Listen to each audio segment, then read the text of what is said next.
Nacimiento de un nuevo orden mundial en 2023. Presentación.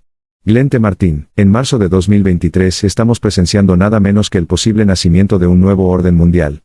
Desde el final de la Segunda Guerra Mundial, el mundo ha sido testigo de dos grandes órdenes mundiales.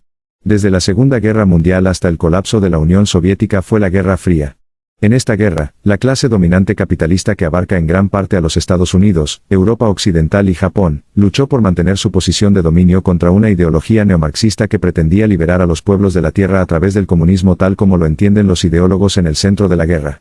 La URSS, los métodos de las clases dominantes capitalistas, llevados a cabo tanto por el Pentágono como por los medios de comunicación de propiedad capitalista, incluían una amplia propaganda a favor de la libre empresa, así como espionaje, subversión, asesinatos, bloqueos económicos, terapias de choque, y guerras implacables. La justificación de Washington, D.C., con respecto a sus guerras fue: si no detenemos el comunismo donde lo encontramos, por ejemplo, en Vietnam, pronto estará en nuestras fronteras, con países de todo el mundo cayendo como fichas de dominó.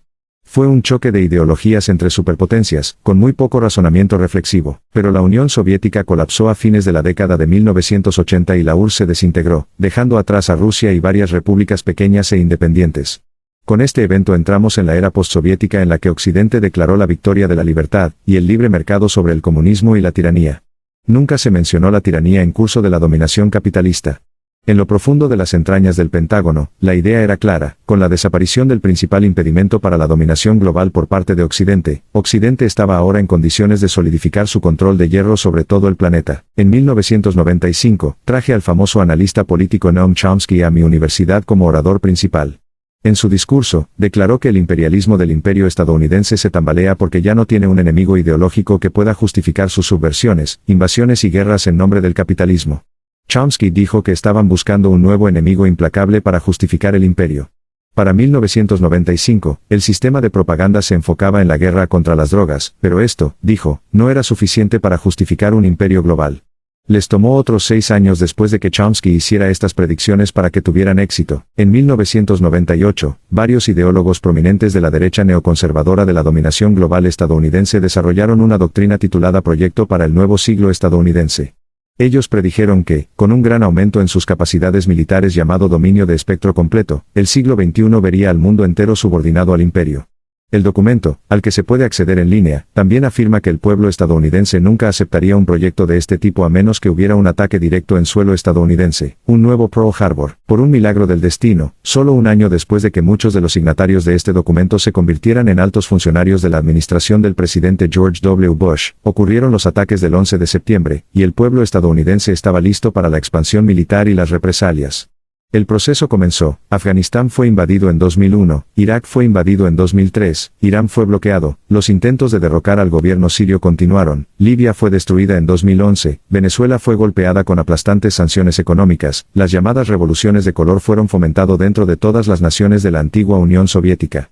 Un asalto masivo a nivel mundial estaba en marcha al servicio del régimen capitalista de dominación y explotación basado en los Estados Unidos. Pero el proceso no fue tan simple, porque había otros centros de poder en la Tierra que se estaban desarrollando independientemente del orden de libre comercio basado en reglas dominado por Estados Unidos. Rusia, bajo su primer presidente, Boris Yeltsin, había sido saqueada durante la década de 1990 por el Banco Mundial y los programas de terapia de choque económica de Estados Unidos. Pero en 1998, Vladimir Putin le había arrebatado el poder a Yeltsin, y actuó para detener la hemorragia de la riqueza de su país. Mientras tanto, en China, un modelo capitalista dirigido por el Estado había convertido a ese enorme país en una potencia económica. Nuestro primer objetivo es evitar el resurgimiento de un nuevo rival, ya sea en el territorio de la antigua Unión Soviética o en otro lugar, que represente una amenaza del orden de la que planteó anteriormente la Unión Soviética. Esta es una consideración dominante que subyace en la nueva estrategia de defensa regional y requiere que nos esforcemos por evitar que cualquier poder hostil domine una región cuyos recursos, bajo un control consolidado, serían suficientes para generar poder global. La dominación global no puede tener éxito si surgen nuevos rivales para el imperio.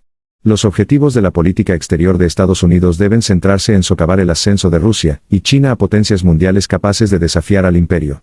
De ahí la ingeniería activa de revoluciones de color pro-occidentales en todas las repúblicas postsoviéticas fronterizas con Rusia, incluidas Georgia y Ucrania. De ahí la expansión de las bases militares estadounidenses que rodean tanto a Rusia como a China.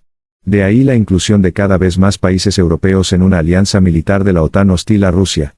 De ahí la presión sobre Japón para que se remilitarice en hostilidad con China. De ahí la exacerbación de los conflictos en Ucrania contra Rusia y en Taiwán contra China.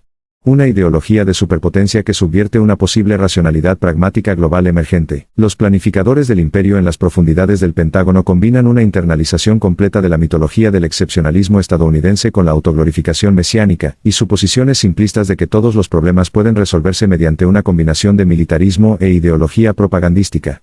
¿Cómo aplicar la doctrina Wolfowitz a una Rusia que se ha ido expandiendo económicamente rápidamente, y ganando fuerza tras la llegada al poder de Vladimir Putin? La respuesta que pensaron fue incitar a Rusia a una guerra que agotaría sus recursos, debilitaría su economía, junto con las sanciones occidentales, y pondría al pueblo de Rusia en contra de Putin, lo que conduciría a un cambio de régimen.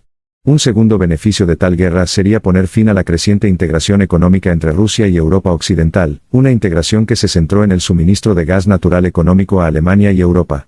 Estados Unidos y la OTAN entraron en los acuerdos de Minsk con Rusia en 2014, asegurando a Rusia que Ucrania no sería invitada a la OTAN, solo, descubrimos recientemente, de mala fe con la intención real de ganar tiempo para fortalecer militarmente a Ucrania para hacer cualquier invasión por Rusia verdaderamente difícil y debilitante para la economía rusa. Mientras tanto, las fuerzas de la OTAN lideradas por Estados Unidos realizaron ejercicios militares de guerra en el Mar Negro, cerca de las fronteras de Rusia, así como en el Mar Báltico, nuevamente cerca de las fronteras de Rusia.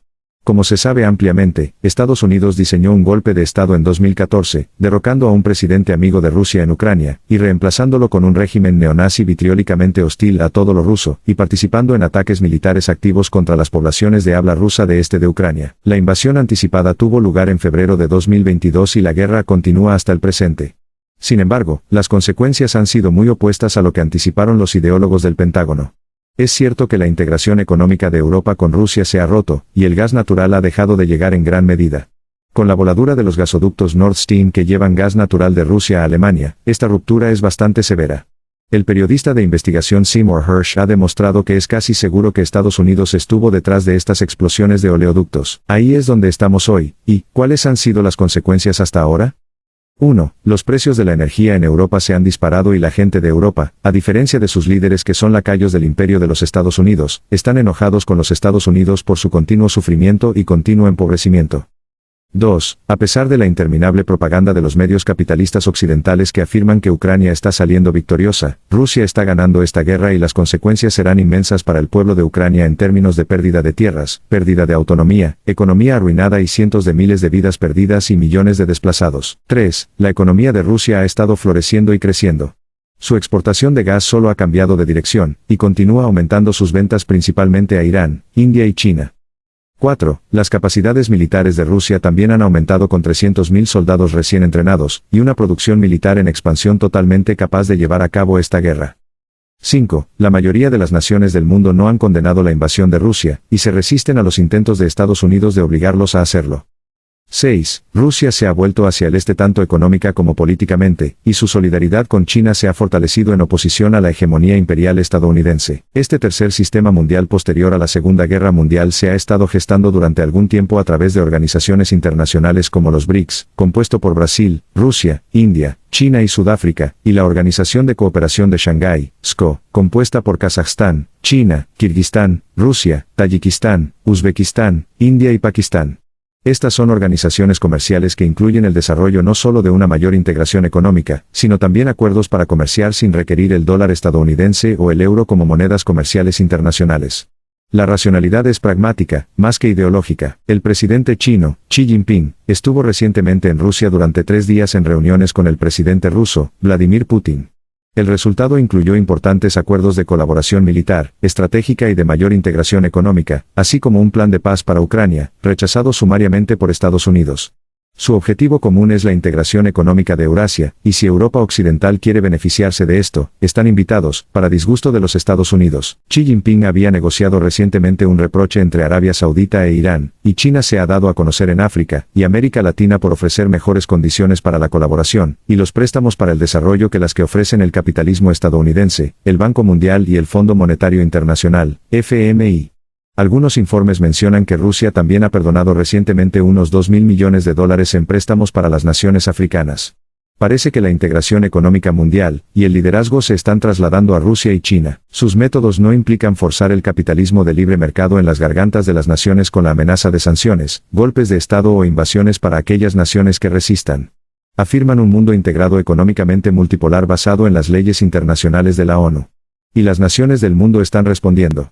Los planificadores del Pentágono no pueden aceptar esto, por supuesto, su ideología es tan reduccionista e inflexible como la vieja ideología comunista de la URSS.